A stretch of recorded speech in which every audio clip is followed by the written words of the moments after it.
सभी को जय श्री कृष्णा। स्वागत है आपका संस्कार कथा चित्रण में। आज से हम आरंभ कर रहे हैं पावन पौष मास महात्म्य के दिव्य अध्याय, जिनमें पौष मास की उत्पत्ति, इसका महत्व, व्रत, दान और उपासना तथा पौराणिक रहस्य वर्णित है। आइए शुभारंभ करते हैं पौष मास महात्म्य का प्रथम अध्याय, द्वितीय अध्याय, तृतीय अध्याय और चतुर्थ अध्याय। पौष मास का उद्भव और देवताओं का प्रश्न। एक समय धर्मराज युधिष्ठिर ने श्री कृष्ण भगवान से विनम्रता पूर्वक निवेदन किया, हे माधव, वर्ष के 12 मासों में पौष मास को अत्यंत पवित्र क्यों माना गया है? इसका पौष नाम कैसे पड़ा? इस मास में किए गए व्रत, दान और पूजा का क्या फल प्राप्त होता है? कृपया इसके महात्म्य का विस्तार पूर्वक वर्णन करें। भगवान श्री कृष्ण मंद मंद मुस्कान के साथ बोले, हे धर्मराज, तुम्हारा प्रश्न अत्यंत ही कल्याणकारी है। पौष मास के भीतर भक्ति, पवित्रता और मोक्ष तीनों का रहस्य छिपा है। तब श्री कृष्ण एक प्राचीन घटना का वर्णन करते हुए कहते हैं, एक बार देवलोक में यही जिज्ञासा उत्पन्न हुई थी। देवता, ऋषि, सिद्ध, गंधर्व सभी ब्रह्मा जी के समीप पहुंचे और विनम्रता से बोले, हे प्रभु, हमें बताइए कि पौष मास का आरंभ कैसे हुआ और इस मास को अन्य मासों से अधिक पवित्र क्यों माना जाता है? ब्रह्मा जी ने सभी देवताओं को शांत करते हुए कहा, हे देवगण, जब सृष्टि का प्रथम वर्ष प्रारंभ हुआ, तब सूर्य देव धनु राशि में प्रविष्ट हुए। उसी काल में जो महीना आरंभ हुआ वही पौष मास कहलाया। सूर्य की दिव्य किरणों से यह मास अत्यंत ही पवित्र, तेजस्वी और कल्याणकारी माना गया। ब्रह्मा जी आगे कहते हैं, इस मास में किया गया स्नान, दान, जप, तप, उपवास और भगवान का स्मरण सब अक्षय फल प्रदान करता है। पौष शब्द का अर्थ है पोषण करने वाला। यह मास धर्म, सत्य, संयम और सात्विकता का पोषण करता है। देवता ब्रह्मा जी के वचनों को सुनकर अत्यंत ही प्रसन्न हुए और बोले, हे जगत पिता, आपने हमारे संदेहों का निवारण किया। अब हम इस मास का पालन और अधिक श्रद्धा से करेंगे। और इस प्रकार पहला अध्याय बताता है कि पौष मास का उद्भव सृष्टि के प्रारंभ से ही जुड़ा हुआ है और यह मास सूर्य के पवित्र प्रकाश से युक्त होकर विशेष फलदायी बन गया। भगवान श्री कृष्ण द्वारा वर्णित यह अद्भुत कथा हमें बताती है कि पौष मास क्यों इतना पुण्यकारी माना जाता है। यह था पौष मास का प्रथम अध्याय और आइए हम द्वितीय अध्याय प्रारंभ करते हैं। पापों का क्षय और पौष मास की दिव्य शक्ति। भगवान श्री कृष्ण युधिष्ठिर के प्रश्नों का उत्तर देते हुए आगे कहते हैं, हे धर्मराज, पौष मास केवल पुण्य देने वाला ही नहीं बल्कि पापों का नाश करने वाला भी माना गया है। त्रेता काल में एक बार यह प्रसंग स्वयं देवताओं के समक्ष स्पष्ट हुआ था। श्री कृष्ण बताते हैं कि इस समय इंद्रलोक में देवताओं ने ब्रह्मा जी से पूछा, हे प्रजापति, मनुष्य अनजाने में अनेक पाप कर बैठता है, कभी क्रोध में, कभी लोभवश और कभी अज्ञानतावश। क्या कोई ऐसा मास है जिसमें किए गए साधारण कर्म भी महान फल दे दे और जिससे पापों का भार हल्का हो जाए? ब्रह्मा जी बोले, हे देवगण, पौष मास ऐसा ही पवित्र महीना है। इस मास में मनुष्य यदि थोड़ा सा दान करे, थोड़ा सा जप करे और थोड़ी सी ही सेवा करे या केवल सुबह स्नान कर सूर्य का स्मरण भी करे, तब भी उसके कठोर से कठोर पाप भी क्षीण होने लगते हैं। फिर ब्रह्मा जी ने एक उदाहरण दिया। एक बार पृथ्वी पर एक निर्धन ब्राह्मण रहता था। वह अत्यंत ही गरीब था। परंतु हृदय से अत्यंत ही पवित्र और शांत स्वभाव का था। कभी कभी उसके मन में भ्रम होता कि मैं इतना निर्धन हूँ, क्या मेरे छोटे छोटे कर्म भी भगवान स्वीकार करेंगे। एक दिन एक वृद्ध ऋषि उसके घर आए। ब्राह्मण ने अपने पास जो थोड़ा सा भोजन था आधा ऋषि को दे दिया, आधा स्वयं खाया। वृद्ध ऋषि मुस्कुराए और बोले, वत्स, आज पौष मास का शुभ काल चल रहा है। इस मास में दिया गया अत्यंत छोटा सा दान भी पर्वत के समान फल देता है। इतना कहते ही वह ऋषि अपने वास्तविक रूप में प्रकट हुए। वे स्वयं धर्मदेव थे। धर्मदेव ने ब्राह्मण से कहा, पौष मास में तुम्हारे इस अल्प दान ने तुम्हारे पूर्व जन्मों के अनेक पापों को क्षीण कर दिया है। अब तुम्हारे जीवन में कभी अभाव नहीं रहेगा। उसी क्षण ब्राह्मण के घर में अन्न, धन और शांति की वर्षा होने लगी। पूरा गांव इस चमत्कार का साक्षी बना। भगवान श्री कृष्ण कहते हैं, हे युधिष्ठिर, यह घटना सिद्ध करती है कि पौष मास में श्रद्धा का एक छोटा सा कर्म भी महान फल देता है।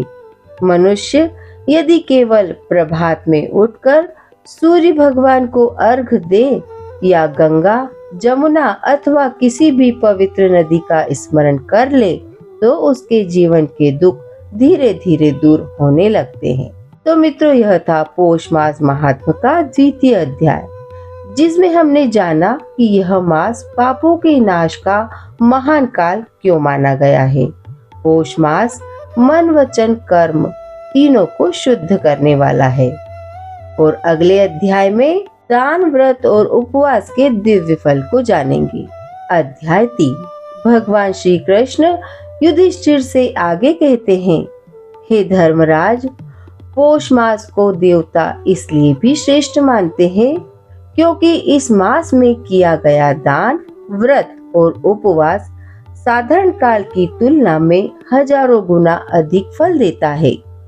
श्री कृष्ण आगे बताते हैं, एक समय देवताओं ने ब्रह्मा जी से प्रश्न किया, हे प्रभु, दान तो मनुष्य प्रत्येक मास में करता है, परंतु पौष मास में किया गया दान इतना फलदायी क्यों कहा गया है। ब्रह्मा जी बोले, हे देवगण, पौष मास में सूर्य देव अपने संपूर्ण ऊष्मा, तेज और शक्ति से धरती को पवित्र करते हैं। इस समय मनुष्य द्वारा किया गया दान सूर्य तेज के प्रभाव से स्वयं ही अनेक कल्याणकारी रूपों में परिवर्तित हो जाता है। यही कारण है कि इस मास में दिया गया अन्न दान, वस्त्र दान, जल दान, तिल दान और गो सेवा अक्षय पुण्य प्रदान करती है। फिर ब्रह्मा जी ने एक पौराणिक घटना का उल्लेख किया। बहुत पुरातन काल में एक राजा था, नाम था वीरसेन। वह दानी तो था, परंतु अपने राज्य में व्याप्त पाप और दुखों से अत्यंत ही चिंतित रहता था। एक दिन एक महर्षि उसके दरबार में आए और बोले, राजन, पौष मास का पवित्र काल चल रहा है। यदि तुम इस मास में प्रतिदिन थोड़े से तिल, अन्न और वस्त्र दान करोगे तो तुम्हारे राज्य में व्याप्त सभी कष्ट शीघ्र ही समाप्त हो जाएंगे। राजा ने महर्षि की बात मानकर रोज अन्न, तिल, घी तथा वस्त्र का दान करना आरंभ किया। कुछ ही दिनों में राज्य में वर्षा होने लगी, सूखे खेत हरे हो गए, रोगी स्वस्थ होने लगे और प्रजा में खुशहाली फैल गई। राजा आश्चर्यचकित हो गया और बोला, हे ऋषिवर, इतना परिवर्तन केवल 13 दिनों में कैसे हो गया।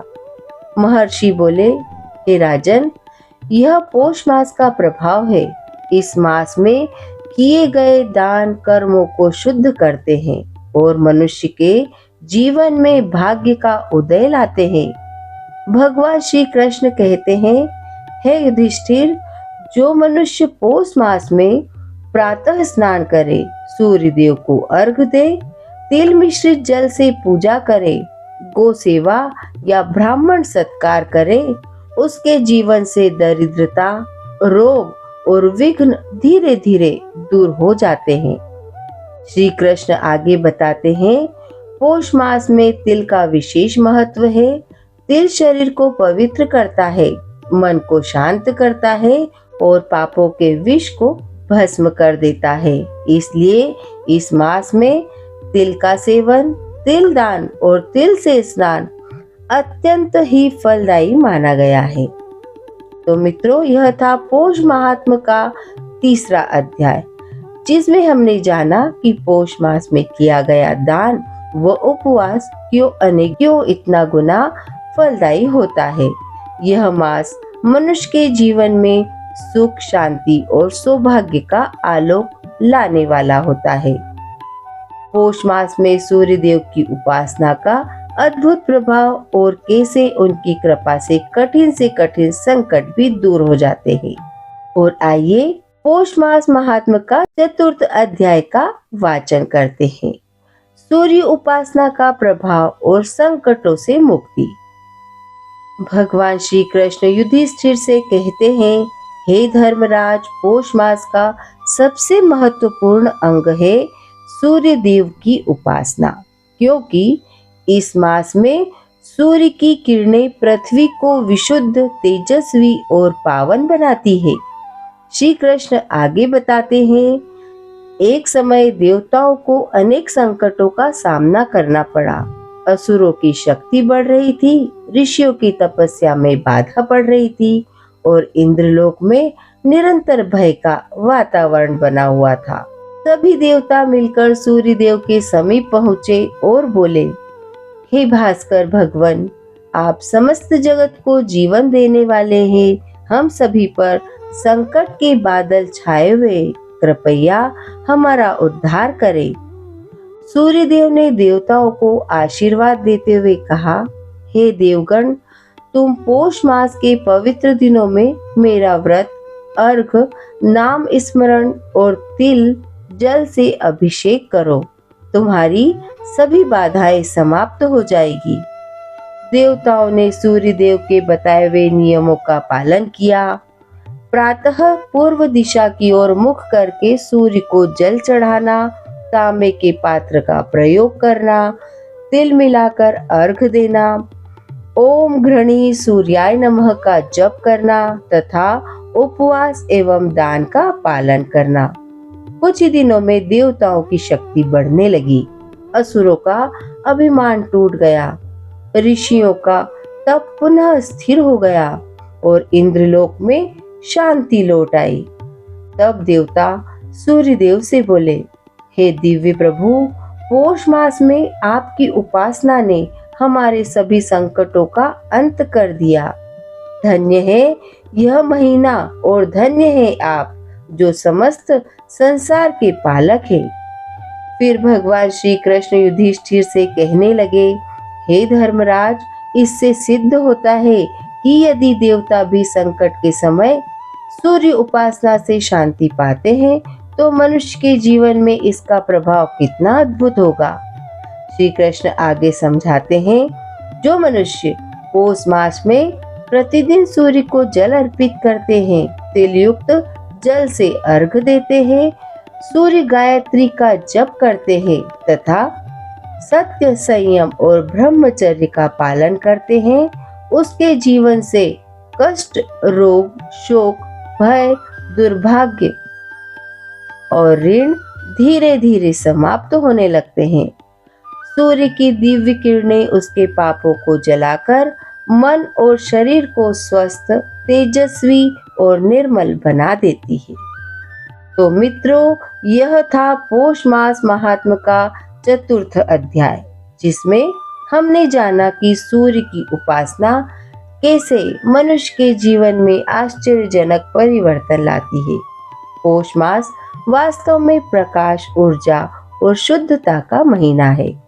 अगले अध्याय में हम सुनेंगे पौष मास में किए गए तिल स्नान, तिल दान और तिल सेवन का रहस्य।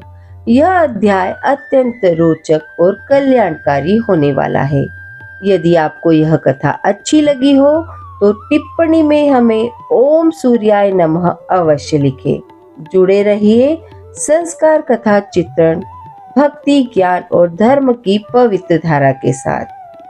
बोलिए विष्णु भगवान की जय। ओम सूर्याय नमः।